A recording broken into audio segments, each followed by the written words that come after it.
Welcome everyone. It's great to see all of you, people that I know, and look forward to meeting the people that I don't know yet.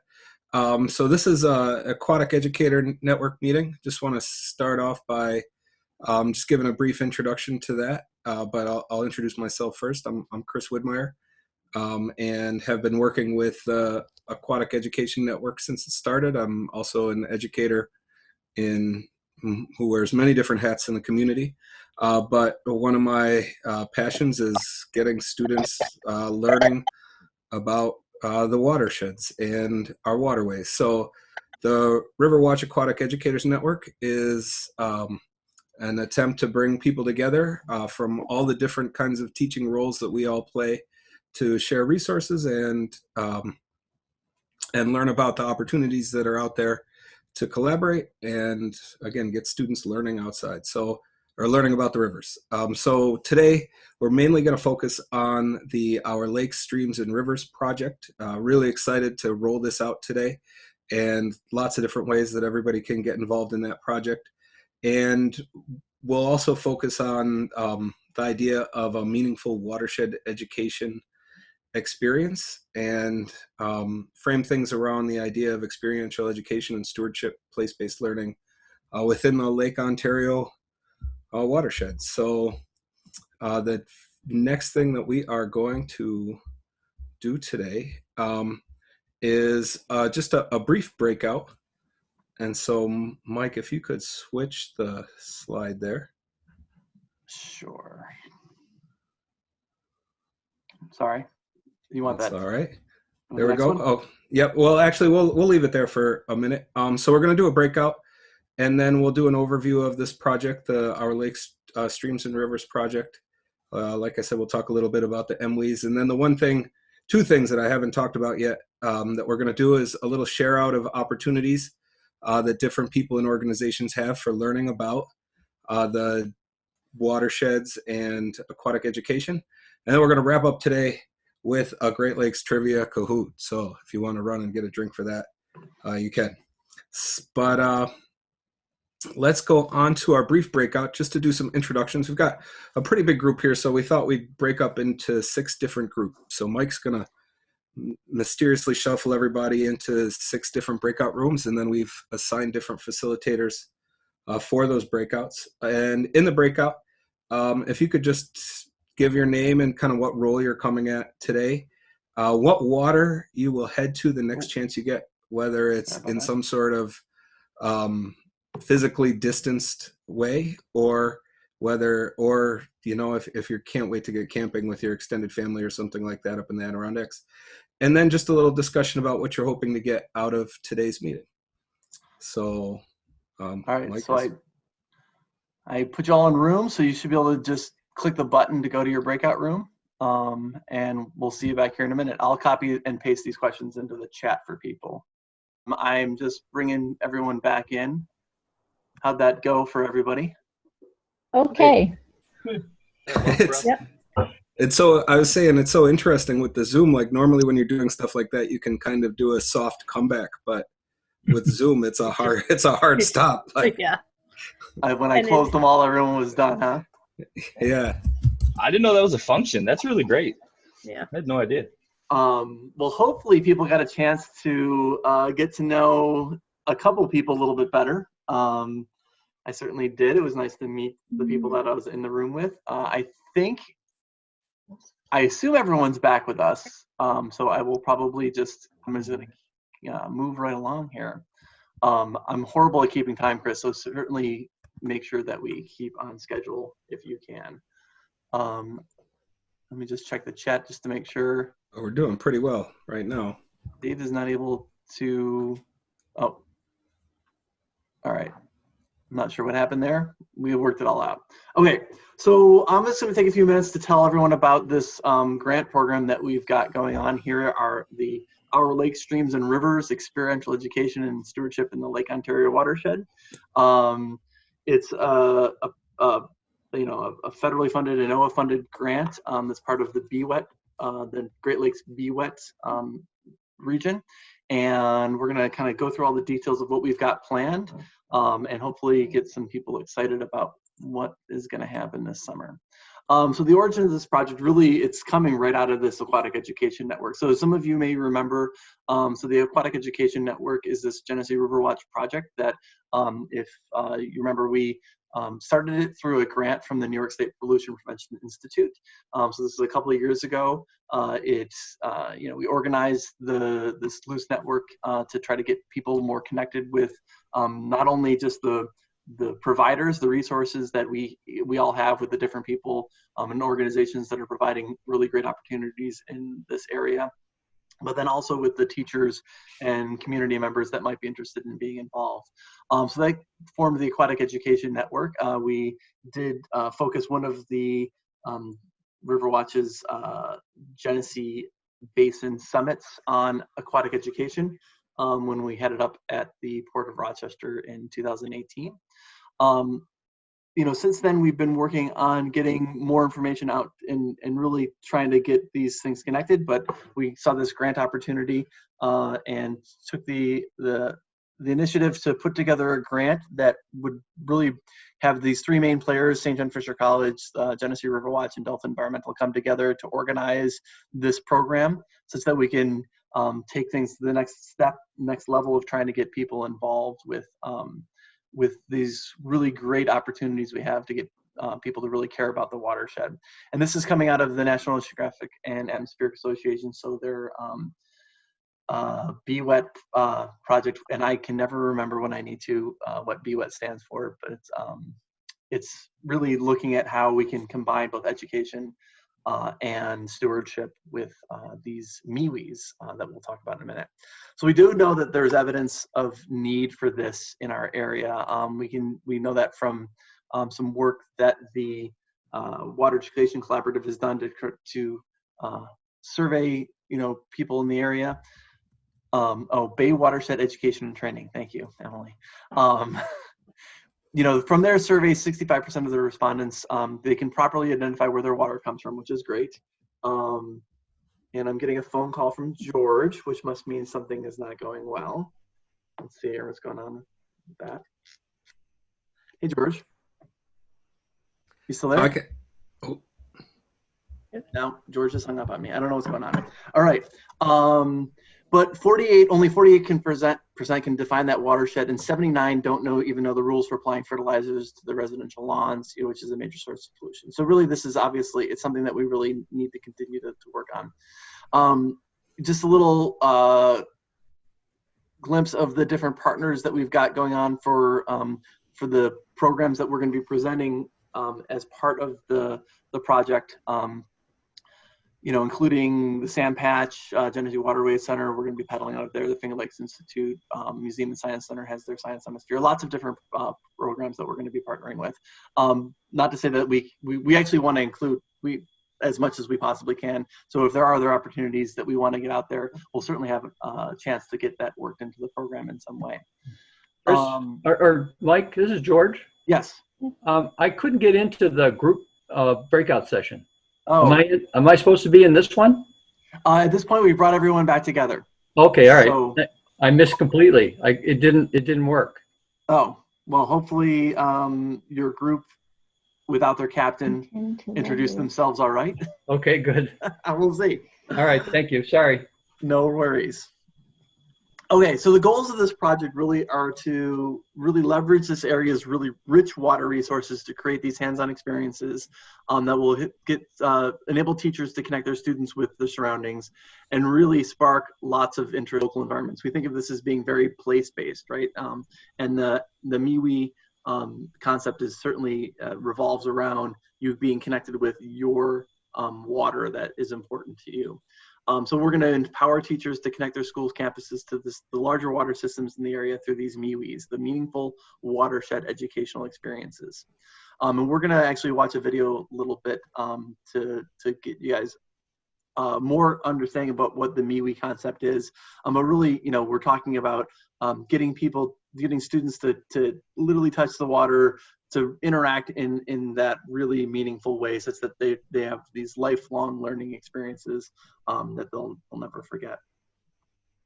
Let's see here. So who are we really targeting for this? We do have funding for 20 teachers to participate in the program, including, and then that there's more funding for those classrooms as well. And we're looking for middle school and high school teachers. So if you know anybody who teaches in a watershed, basically that's who we're going for, which is obviously everyone, right? We are prioritizing the Great Lakes region.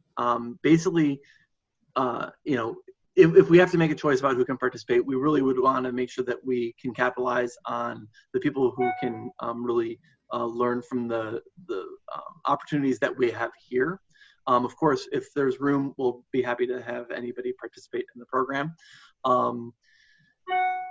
All the participants, what we want them to do is really be able to commit to the full program. So we're going to have a workshop that I'll go through in a minute in August now. We expect them to develop their own personal curriculum to get their students involved, participate in the support activities. We really want them to execute that MIWI in their classroom. So that means getting their students out there working on collecting, you know, data, understanding more about the watershed, and doing some sort of stewardship project, as well as submitting their student work for our celebration and doing all these required evaluations. One of the concepts for the project is that we would encourage but not require that pairs of teachers participate. We do recognize that if you've got a partner in your project that's right there with you, it might be really beneficial to get that project to be done. So what is the elements of this particular project? So we're going to do this teacher professional development in August. Originally, we had planned it for July, but there's some components that are, well, the college has decided, Fisher has decided that we're actually canceling things through the end of July. So we're having to push it back into August simply because of the fact that we wouldn't be able to take advantage of some of the resources that we would need from the college with things not happening on campus. So we're going to do this teacher professional development. There's going to be support for curriculum development that's going to happen throughout the 2021 school year. And I'll actually detail some of the classroom support in a minute. And then finally wrap this up with the celebration of student success in June of 21. So the teacher professional development workshop is planned to be as followed. We plan on 4 days of intensive workshop where we're going to be basically having morning and afternoon sessions, which will be split up by lunch, which we can provide, and go through a number of different conceptual and skills building types of things such that we can prepare teachers to understand how to execute a MIWI. As well as build the curriculum that would really work for them. So we'll start off on day one. We'll be at Fisher, and we will be kind of reinforcing the MIWI concept. We're going to then, after lunch, go right down the street to take a ride on the sand patch and do the environmental education and Erie Canal training. So E3C is something that was developed through Delta Environmental and Cornell Navigation with some help from Fisher to really get kids to be able to have a meaningful education experience right there on the canal. Super well controlled. The sand patch has, you know, nice spaces for students to work. It's really great. On day two, we're going to actually move over to the Genesee Waterways Center, and we're going to do a paddle on the Genesee River and think about how we can further develop what kinds of issues can be addressed with a MIWI. So this is going to be taking that really local place and thinking about what would be meaningful to our students to better understand and potentially do a stewardship project around. Well, then after lunch, we'll move over to the Rochester Museum and Science Center, where we've got some really awesome resources there. I'm sure you're all familiar with the Science Center, but one of the things that is hosted at the Science Center is the Science on a Sphere.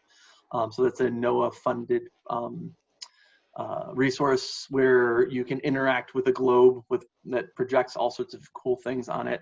So we're going to learn about how you can use that as a resource to help people understand what's going on in their local area, as well as we're going to be hosting the National Weather Service out of Buffalo is going to come talk to us about their resources that they have available for classroom teachers.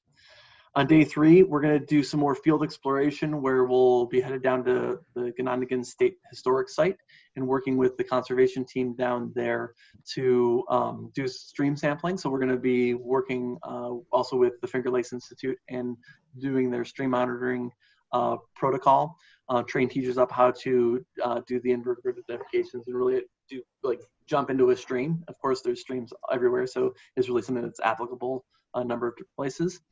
In the afternoon, we'll come back up to Rochester and think about municipal water systems and thinking about the resources that are available from the H2O Hero, really trying to figure out how to work that in to understand how humans are interacting with that end of the water and the watershed at Cobbs Hill Park.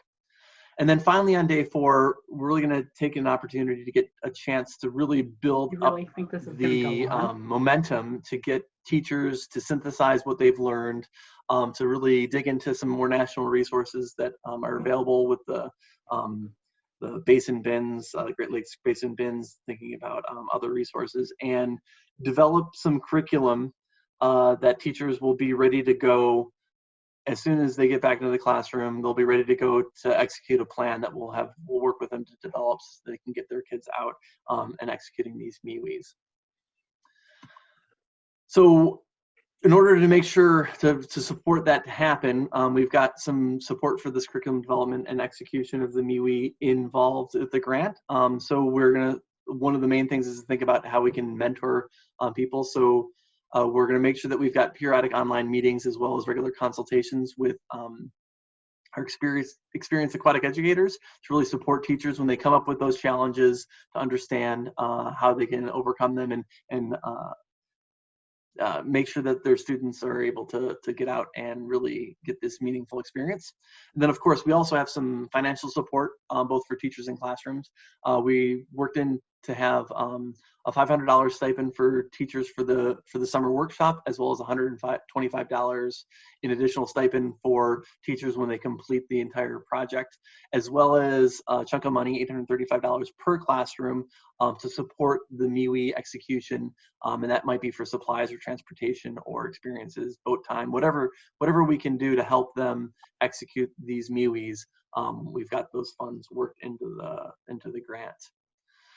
And then finally, in June of 21, our plan is to bring together the community that will have developed over the year with all 20 of these classrooms to have a celebration of the student work that has happened. So, we expect a lot of this work is going to be happening in the fall when the weather is a little bit more amenable to getting students out there. And then we'll have plenty of time for classes to evaluate and analyze and synthesize their data and their understanding. And then we'll bring them together through this poster walk. We've got funds to print cloth posters, which are actually cheaper to print than paper posters, by the way, such that we can hang them up outside in the elements, attach them to the railings here on the pedestrian bridge over the Genesee River between Maplewood Park and the Genesee and Seneca Park. You can see my artist rendition here of the of what it's going to look like. Notice that it's before the crowd show up. We've set things up, but we haven't had people show up. So the idea is we'll do this on a Saturday in conjunction with Maplewood Park and the nature center that's being developed there, and hopefully get students and teachers in the community a chance to really learn about all sorts of great projects that have been executed in the area, to help everyone understand a little bit more about their watershed and really engage with this stewardship piece. So that is that program in a nutshell. We're really, right now, we're in the recruiting phase. We'd say that we're probably a little bit behind in the recruiting phase because some things have kind of come up in the last few months that have gotten in the way. All right, so we've got someone in the chat who already wants to sign up. Jill, welcome. So if you go to go.sgfc.edu/watershed, it'll take you right to, oh, I don't think you guys can see this though, because oh no, can you see this? Thumbs up, website, same window, okay. We've got all the details of the program in here, and in the middle, there's actually a button that you can sign up. It'll take you to a Google form and you can give us your information. it's apparently very slow. Oh, we've already gotten to the Great Lakes. This is the BWET website. My computer is, yeah, it's a little bit delayed here. I must have clicked on something. There we go. Right now we are planning on, we're moving forward with the plan to do this summer with the expectation that we'll be able to get students out there in classrooms doing things in the fall semester. We've rescheduled it from July, like I said, into August. I've got to update the website here, but we're really looking forward to people signing up. So at this point, I'll just stop and ask, are there any questions? Feel free to unmute yourself. Katie's got her hand up. What's up, Katie? Oh, that was back. I didn't see where you mentioned the pairs of teachers, and I wanted to make sure that teachers knew we were encouraging them to have a buddy. Excellent. Yeah. Okay.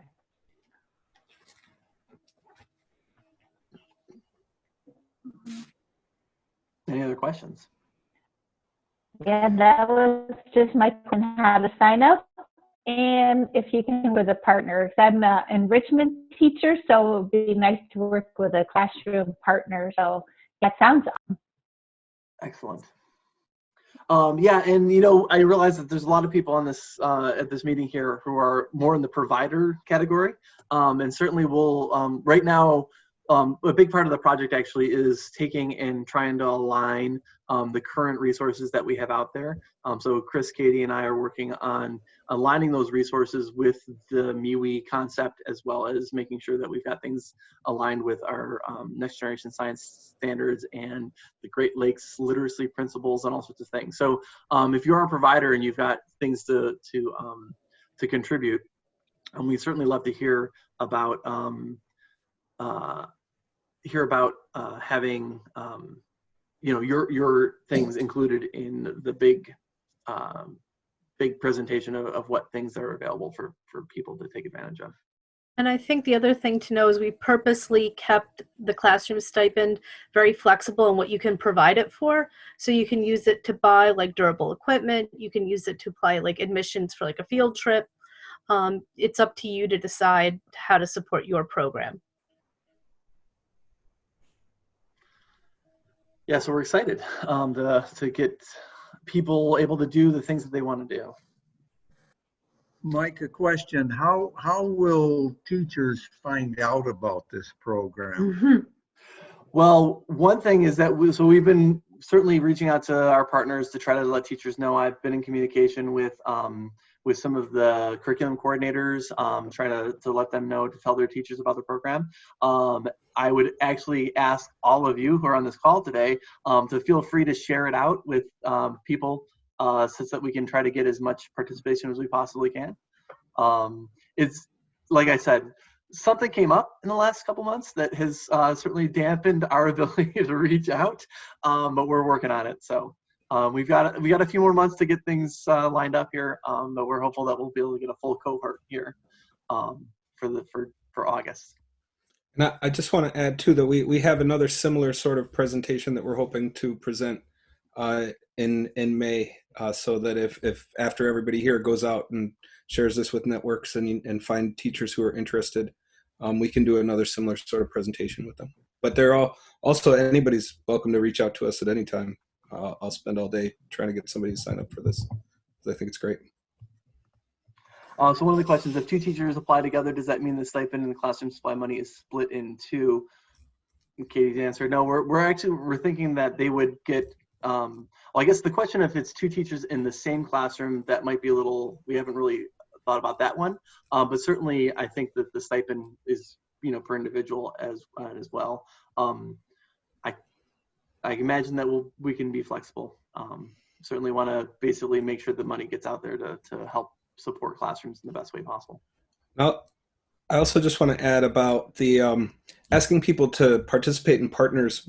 Some of the research that they've done around this BWET program and these meaningful watershed education experiences, they find the most success if a school is able to implement this throughout a grade level, but at the very least having people that kind of act as accountability partners leads to a higher rate of success with following through on designing and executing the meaningful watershed educational experiences. So that's a lot of the thought about asking people to apply as partners is that you've got somebody that you're working with, that you're both going to keep moving together and build energy within the school around the watershed education that might then draw in even more teachers. And so if you can get a whole grade level or all of the science teachers at your school to apply, that would be really cool. Yes, and it will be balanced by the our desire to make sure that we try to get as much, reach as we possibly can. But yes, Chris will promise that you all get it, and then I'll be like, whoa, whoa, whoa, whoa.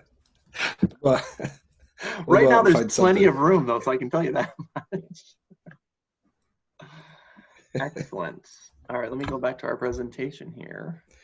Yeah, and if there are any more questions, you can reach out to us via email anytime. But in the meantime, Chris, you're going to take over and talk to us a little bit about MUIs. Yeah, so I was really excited when I saw this idea of the meaningful watershed education experience because it's very much aligned with work that I was doing at the World of Inquiry School as an expeditionary learning teacher. It follows along with kind of those philosophies. And then just the broader, there's this project-based learning, place-based learning, inquiry, constructivism, all of these things that everybody's kind of been trying to package up together. And then Deb Hortensi, who's here today, she and I had worked on some stuff that we were calling deeper learning investigations, and even presented a three-day PD around deeper learning investigations through the Riverwatch. And when I saw these meaningful watershed education experiences, I was really just like, hey, this is it. This is what we've been doing. It's just a different package, but it's the way that. Oh, Mike, can you go back? Sorry about that. All right, that's all right. So, yeah. So the gist of the meaningful watershed education experience is just that it takes things beyond just learning some content and memorizing a bunch of facts into making a deep connection with the student, and then making sure that they're able to use what they've learned through study in the field and project-based learning to actually make a difference. And it has the stewardship component at the end of it. So I posted the link to the gist of what is a meaningful watershed education experience, a MIWI. And then they've got lots of different resources, as Betsy's put in the chat there, that they've developed this whole training around how to do a meaningful watershed education experience. And so today we're going to do a breakout that's going to take us through the basic elements of a meaningful watershed education experience. But the thing that I think is great is they've got great designs, and it's all based on research.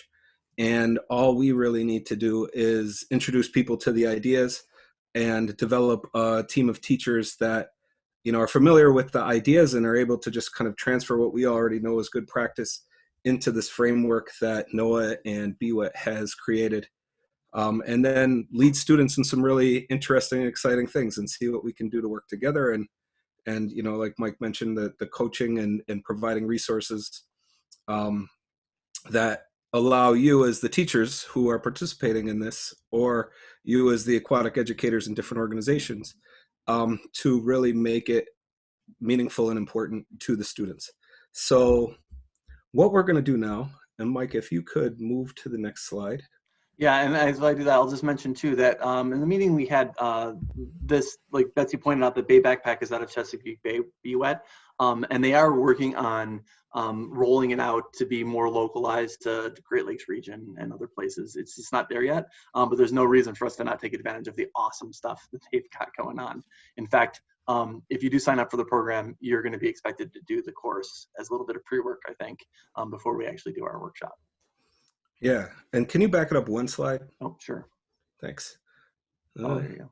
There we go. Okay, so we wanted to get everybody to do a little work here. That's both going to be important brainstorming work and kind of get us all thinking on what would the design of a meaningful watershed education experience for students look like, and along the way understand the basic elements of the MIWI. So you'll see on the slide here that there is a list of steps that we are going to do. And so I'm going to talk through them quickly, and then we've got facilitators for each group that will lead you through the discussion and the work. So step one is there's a 3-minute video. I put the link over in the chat, a 3-minute YouTube video about what a MIWI is. So we're going to take a break, 3 minutes. It'll give you a chance to kind of rest your brain as you just kind of watch the video. If you need to do whatever, shuffle some things around, you can. Then we're going to go into our breakout rooms that we started with and discuss round robin style. You know, what did you hear in that video that separates the MIWI style investigation from what we would consider both traditional classroom experiences and traditional field-based science education? And then also along the way, as you discuss, you know, really thinking about, that's getting at what is the value of a MIWI? Why is it a preferred way to present this information and get students engaged in learning about watersheds compared to having them memorize a list of vocabulary and moving on from there. So then once you've discussed that, we're going to ask you to brainstorm some potential issues that your group could see a MIWI being built around, just taking about 3 minutes for that. Then as a group, try to quickly select an issue that you just want to discuss. Again, this isn't going to be anything you actually do unless it is, but you know, thinking more about just picking a context for discussion. And then with your group, try to brainstorm some potential guiding questions for a MIWI. And you'll see in the video, it's more than just kind of like, what is a watershed? Guiding questions get at deeper questions that take a long time to investigate. And then once you've brainstormed some guiding questions, some local connections and field studies that could be connected to that issue. So if you're talking about, you know, the flow of phosphorus through the ecosystem, you know, going to visit a dairy farm in the watershed somewhere, going to visit the wastewater treatment plant, things like that as local connections and field studies, and then brainstorming some potential stewardship projects around that issue. Now, this is a lot. If you don't get to all of it, great, or within your small group, you decide that you'd really just rather just talk about stewardship projects, go ahead and do that, right? But then at the end, we're all going to come back after about 20 minutes. We're going to come back and Katie's going to lead each group in just sharing out what they came up with and what they discussed. So can I get a thumbs up if you feel like you have a basic understanding of what's coming up next? All right. And you can use your regular thumb or your reaction thumb, whatever you got. All right. So I see enough that we can move forward. So the only housekeeping I'm going to say is that Bill Hallahan, you're going to go and facilitate breakout room 2, apparently, because we had trouble getting George in there. And well, if we're going to do 20 minutes, the plan will be that we're going to get back here around 5 after. So about 5 after, 6 after 5. So I'm going to go ahead and open up those break rooms, you guys. But you are going to have to watch the video from the link on your own because we couldn't get the video to work over Zoom properly. So you can watch that for a minute. Just go ahead and click that room. Click that link in the chat. Okay, and there also is a link in the chat before Mike sends us to the breakout rooms to all of these instructions, the Google Doc there. So you can also look at that as we break out. Oh yeah, and I'll actually copy that. I think that might go away, but I'll copy it and put it in. Yeah, make sure you click all these links before we break out. Okay, Mike, do you want to go first and tell what happened in your group? Why don't I throw that over to Peter, because Peter's the educator here, not me. Yeah. So one thing we talked about in our group was the infrastructure. There could be a neat project focusing on the infrastructure of the river, Genesee River, where people are using their water, where they're getting it from.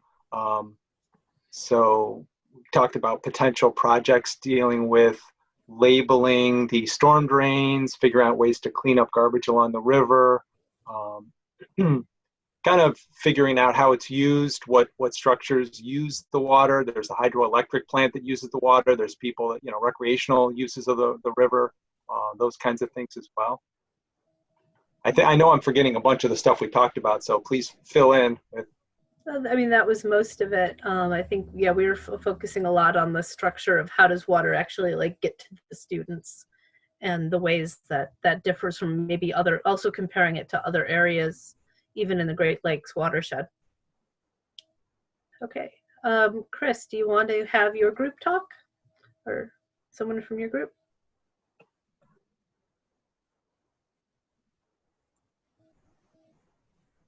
As something to look at, and we were talking about the health of the local water source, and I'm getting at what a healthy water source is used for. So all, whether it's drinking, swimming, or fishing, and then what is the water source, taking it in that direction of thinking about where all of that water is coming from, and then we're just kind of ending with a discussion around solutions and cost benefit analysis. So as that stewardship piece, that every solution is going to have a cost and some sort of benefit that you need to figure out. So it was a good discussion. Okay, Dave, Will, what did your group talk about?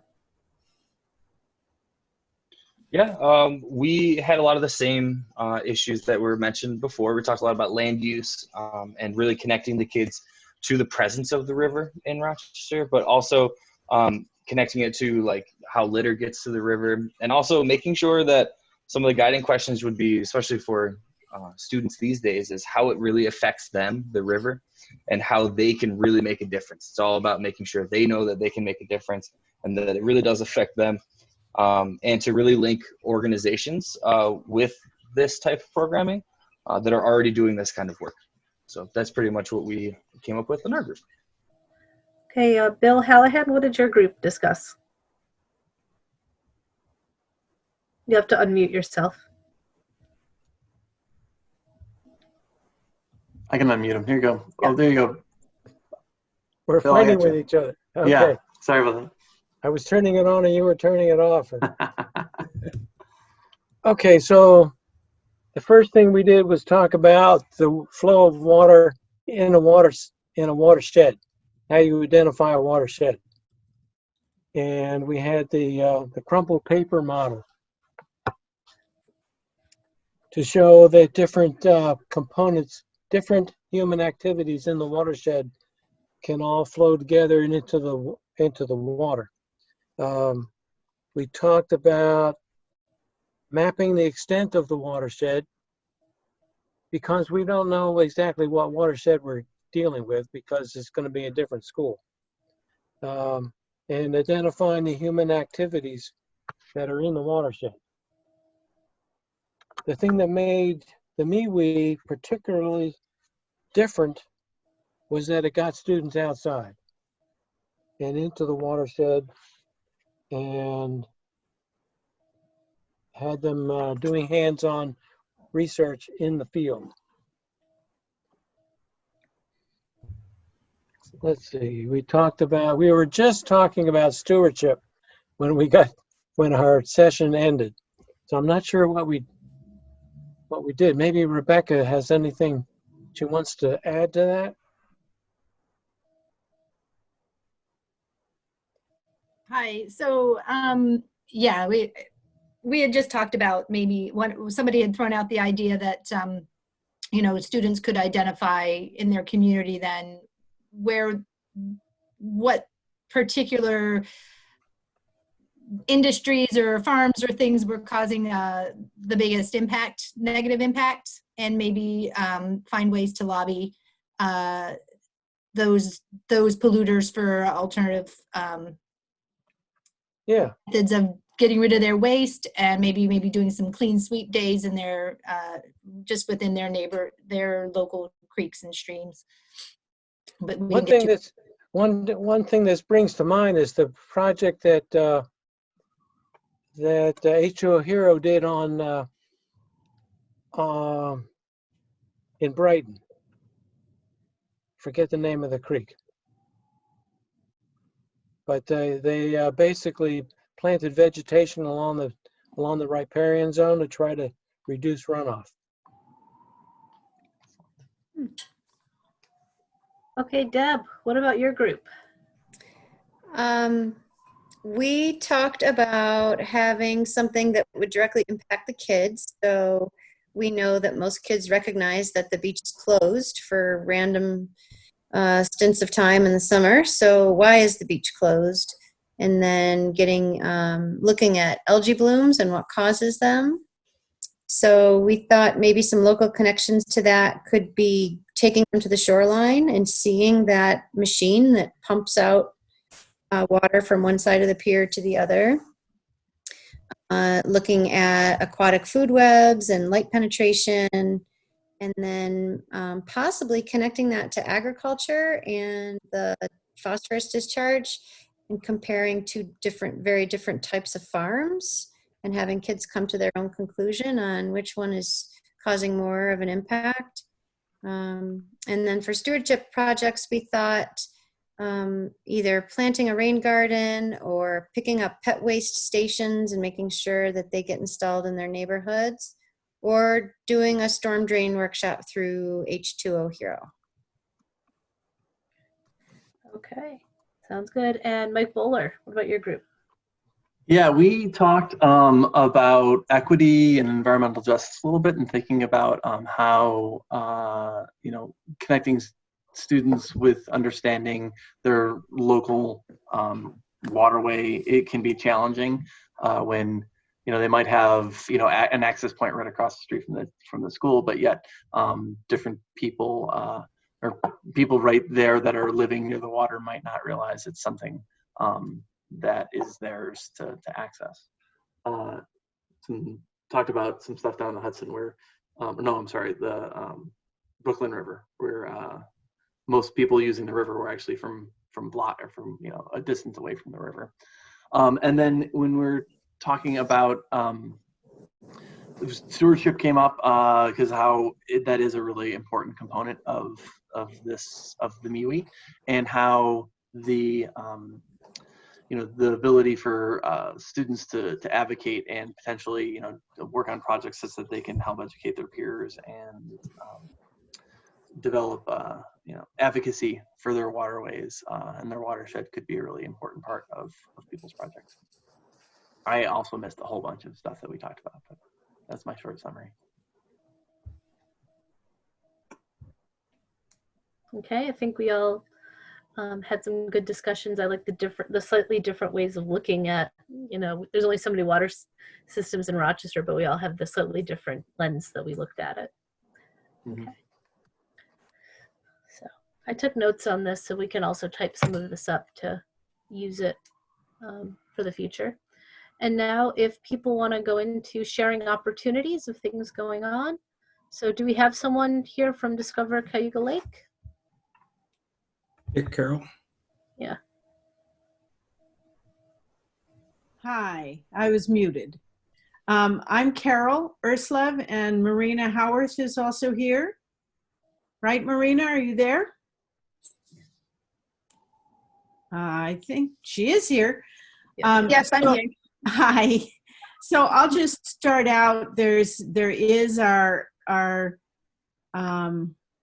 mission statement there in front of you. We used to be the floating classroom since 2003, and we just changed our name to Discover Cayuga Lake in 2018. We have, in the past, we rented a boat to bring students out on the lake, and we now have a much larger boat that we own that's enabling us to build capacity and get a lot more kids out there.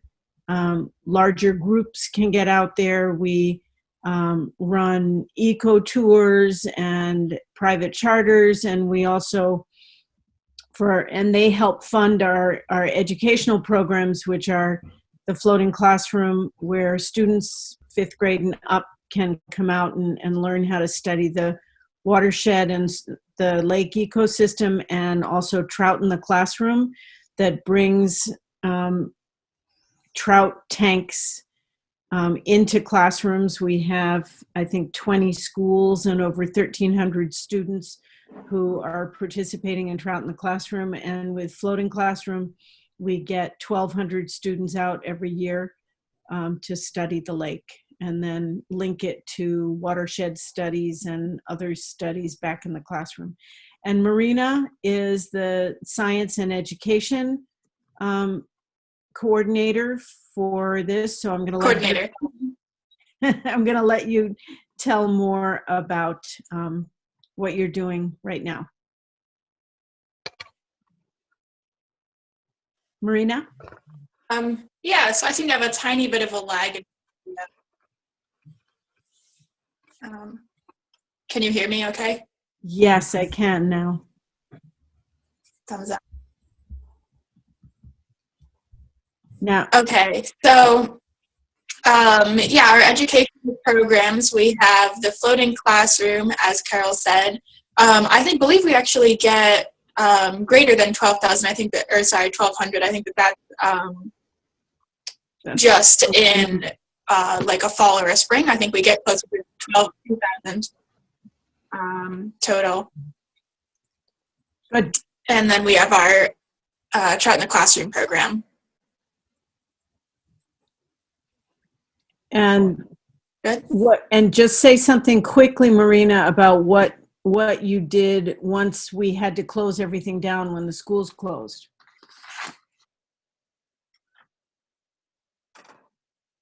Yeah, so now we're doing everything virtually. All our programming is virtual. So we aren't using the boat. The boat won't be in the water until maybe the end of June, hopefully.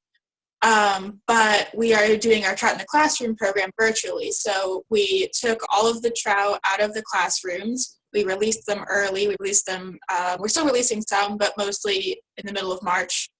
And then we have been making videos of ourselves releasing the trout. And we've been making videos. I just did one 2 days ago on pH testing. To kind of give the kids something to interact with while they're home and something teachers can use as a resource. And we have a blog, so I don't know if you want to go to it, but It's just if you look up Trout in the Classroom, Discover Hugo Lake, we have a blog. We are going to be sharing these slides. And we're posting videos to that blog. And that will have all the links on it that people will be able to click on. So great. Okay, so Dave will? Yes, thank you. We will still be moving forward with the City Nature Challenge this year, despite everything going on. If for those not familiar, last year I came to the Aquatic Educators Network with the same program. This is our second year taking place, and it is a international. They started as a competition, but now it's just a because we don't want to draw people out if they don't want to. So it's a very passive program now. And what we're doing is it starts Friday, this Friday, and it'll go until Monday coming up. So it'll be the entire weekend coming up this weekend. And we will have as many people as we can in their own backyards, in their homes, taking photos of wildlife, plants, animals, and then uploading them to iNaturalist, which is a wonderful resource that we've been using at the zoo for many years now. And we have a page on iNaturalist, and you can check the link here. And it's very easy to take part. All you have to do is just go into your own backyard, take your phone, take a photo of some kind of something green back there, something alive, animal or plant, and then you can upload it to iNaturalist.org via your phone or a web browser. And then once it gets uploaded to your own little page, and then you can guess what that might be, and then people online will tell you what that species is. It's a very great resource and we put all of our camera trap photos on here from another program that we run. So this is a great resource, and if you upload anything this weekend, just to your own page and without tagging any project at all, it'll just get aggregated into our City Nature Challenge page. So we try to tell people as much as they can, to tell other people as much as they can, to get out there and take as many photos as you can in your backyard, as safely as possible. But again, we're just trying to highlight some wildlife in our very small areas that we have access to these days. Where are the flying squirrels? They're everywhere. Thank you, Chris. Look up. And you promise it's not going to snow again this year. I promise nothing. I hope it doesn't snow, but last year we had snow. This year we have a pandemic. So yeah, we'll see how it goes in the Maybe future you're years. bringing all the different, plagues and everything. It could be. It very well could be. But yeah, we're very excited, and there are over 250 cities around the world that are taking part in this challenge, and we have spoken to many of them, and many of them are still taking part. So we're hoping that we at Rochester can put up a good showing. Emily Sheridan. Hi, thanks. I'm Emily Sheridan. I'm the Eastern Great Lakes Watershed Coordinator for the New York State Department of Environmental Conservation's Great Lakes Program. And we have a partnership with New York Sea Grant to facilitate the Great Lakes Ecosystem Education Exchange Program. And we have a website, and we host professional development opportunities for teachers. And I had shared in this narrative some recent updates, including an update on our website that includes a tab for funding resources that teachers and educators can use to fund some of their projects. And we also recently announced a new Great Lakes model educator for 2020 named Patrick Creamer, who has been, has a lot of really great experience with, promoting Great Lakes literacy and stewardship with his middle school classroom. And then we had a recent webinar. It was part of the Center for Great Lakes Literacy, and we had talked about stewardship actions in the Great Lakes Basin. And I believe, Monica, if you're on and you wanted to share more about the Center for Great Lakes Literacy. Yeah, and I can share the link for it. The Center for Great Lakes Literacy is basically a consortium of the Sea Grant programs that are around the Great Lakes. And on their website, on the website that we host, there are free curriculum resources where you're able to search by grade level and or content to just have access to lessons and different things like that. So I can go ahead. Oh, she already did. So the link is in there. You should find things that are relevant. It's all around the Great Lakes. Thanks, Monica. Yeah. Just to add, because even though it's Michigan Sea Grants, during the pandemic, they're doing home at homes. Home. It's like homes from home. Yeah. Homes at home. Yeah. Homes at home. Yeah. Acronym for all the Great Lakes. Yep. Yeah, and the center, the Great Lakes Alliance has also this home school program that has a lot of different activities too. So there's a lot of sort of new emerging resources coming out in light of to be adaptive in light of the COVID-19 pandemic, and there's a lot of great resources to check out, and a lot of them are on the GLE website. But if you have questions, we can share some of those different resources too.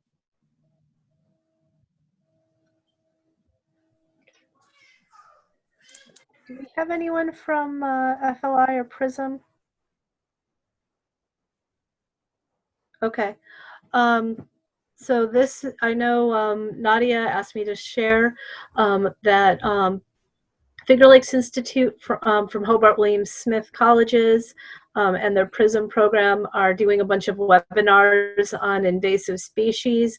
I just posted the next 3 coming up, but they have ones that go throughout the summer. If you go to the link under PRISM in the middle column there, you can see all the different topics that they're covering for that. And as I said, these slides will be shared. And now with us, so I'm part with Cornhill Navigation. I'm part of the environmental education on the Erie Canal. That's the Sam Patch program that we mentioned, where students go out on the Sam Patch boat and look at the chemical, biological, and physical characteristics. And we're also currently translating a lot of these resources into Spanish. So if anyone would be interested in any of these bilingual resources, we should have them probably in place mostly by May. And we're still going to be discussing how we're going to do, we want to offer a teacher training piece, but we're not sure what form that will take with the current COVID situation. Currently, the link to curriculum is for the English language guides. And then there's also the link to Cornhill Navigation if you're interested in taking your students out for a field trip next year for it. So any questions with this? Okay. So. Katie, I wanted to share one more. Okay. Before we move on to the next piece, right? I'm not gonna pull it out, but I've been putting the running links. Yeah, we'll send an email out with everything. But I found I think it was through looking at, I get all confused about the acronyms, but I think it was through the Great Lakes, the GLEE, no. Well, anyway, you can get this really cool Great Lakes watershed map for free. And I just put the link, and all you have to do is put in your address and they send it to you. And it's awesome. It's color coded. And so that's just a free gift for coming today. How about that? We would have given you some sort of swag bag, maybe not, but here we go. Yes. Betsy, do you want to talk about that? Yeah, I forgot. It's been a hectic few weeks with many things going on with weird state agencies. But one thing I was going to mention is that the New York State Parks Rec and Historic Preservation runs the program, but it works for a lot of different locations. But it's the New York State Connect Kids to Parks Transportation Grant Program. So it's for after school programs, classrooms, and the big thing that we're still trying to work out is that it is a reimbursement grant, and it can go to, this year they added national places. So Iroquois National Wildlife Refuge, Montezuma National Wildlife Refuge, state parks, the Susan B. Anthony Women's Rights National Park in Seneca Falls. What's the one in Utica then? Totally blanking on it. Fort Stanwyck. So they've added the national side of things, all the state programs, our fish hatcheries for DEC, some of our DEC properties, and it's roughly $1,000 per grant. We have over $1 million in this grant program. We've never hit the end. And if there's 4 teachers in a grade, that's 4 trips it can support for that grade level, because each teacher can write the grant. The grant is literally a page. And Monica, like we were talking about with equity issues,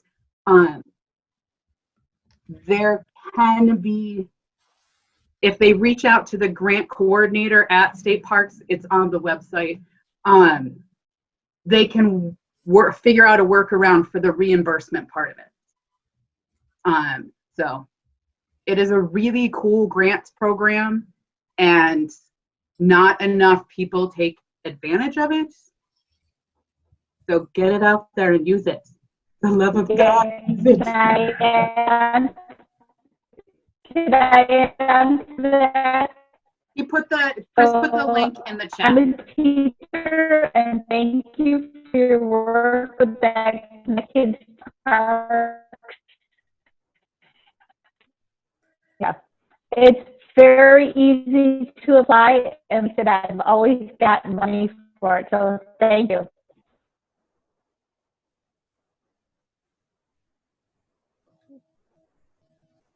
Is there, have you heard, Betsy or anyone else, what the impact, there's certainly impacts to the Connect Kids to Parks program because of COVID, and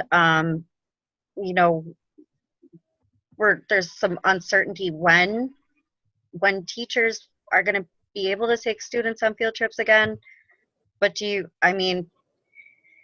there any indication that this fall that that that's going to start kind of gear up again, or? I'm going to say that that's going to be a district by district. And with the way we're going to be restarting the state, you probably will not have field trips in the fall. Okay. But it's a decision that's going to be district by district. And it's just going to be like how we're dealing with teacher workshops through the summer. I think a lot of it is also going to be the concern that we can't keep everyone safe as we move through these facilities. I mean, right now we have camping canceled through May 31st for DEC sites. I'm not 100% sure on state parks because I haven't dealt with that yet. So we're still up in the air about DEC summer camp, residential summer camps. We haven't made a decision on that yet. We're taking it by ear and what happens with Department of Health. But I would say that it's going to be very slow in September and October to see field trips.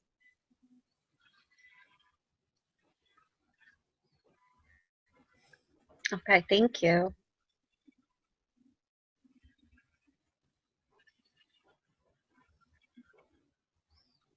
Well, it is getting to the end of our time, or even past. So I think we're going to wrap things up here. We had the idea of playing some Great Lakes trivia, but I'm personally being called away, and I don't know if I can facilitate it if I'm not here. I did post it up there if you guys wanted to try playing. I'm not really sure if it'll work. I think with Zoom it still works even after the facilitator logs off. No, he's talking about Kahoot though. That won't probably work without him being the coordinator. Yeah. I have to actually jump off anyway. Okay. Yeah, you might. But I do want to thank everybody for participating. We will definitely send all of this information. I'm actually going to save the group chat right now just so we don't lose anything. We'll be in touch with more information, and anybody has any questions about any of the things we talked about, we'll look forward to hearing from you. Yes, please feel free to email us if you have any questions. Yeah, so I'm going to take off, but then I'll let Chris and Katie wrap this up without me. All right. Okay. Yeah, and I think